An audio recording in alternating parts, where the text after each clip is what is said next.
When you're watching these pictures from the northern border between Israel and Hezbollah, what thought comes into your mind? Well, we are looking at that with a lot of cautious and concern. כשהמתיחות בצפון מתגברת, בראיון מיוחד, שגריר צרפת בישראל, פרדריק ז'ורנס, מדבר על מאחורי הקלעים של הניסיונות להגיע להסדר מדיני בצפון. I am not sure right now that they are deterred. Actually, I feel that they are somehow gaining confidence. They've been skirmishing with Israel for 8 months. They learned about the weak points and they're using them. We've seen them with the drones.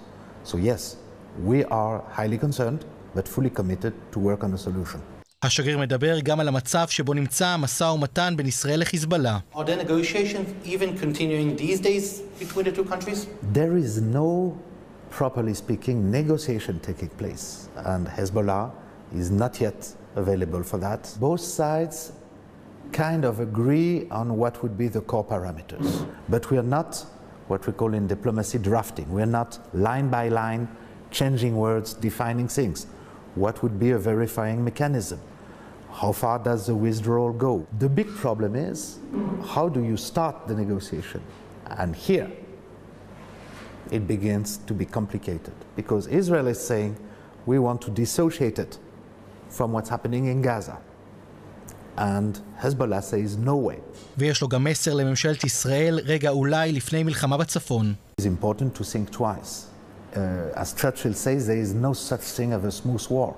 The war that we have faced, that Israel has been suffering in Gaza and the Palestinians have been suffering it too since October, it's been going on for what, 8-9 months now against Hamas. Hezbollah is 10 times, 100 times more equipped, more organized. And we know that all Israeli campaigns in Lebanon have been semi-successful at best. So when Israeli officials tell you they think they can do a small war in Lebanon, what do you say to them? Be careful of miscalculation. בנוגע לעזה, בצרפת לא מסתירים את דעתם על המלחמה שם.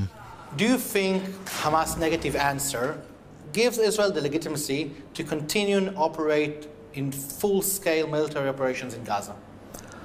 Look, we've said from the beginning that we supported the right of Israel to defend itself. France put the issue of the hostages very high. We also said from the beginning that it had to take into consideration international humanitarian law, which means the law of war. ויש גם את מערכת היחסים של הנשיא הצרפתי וראש הממשלה. How would you describe Prime Minister Netanyahu's and President Macron's relations these days? They are partners. It's not always easy. There have been difficult conversations. So yes, we have points of disagreement between them.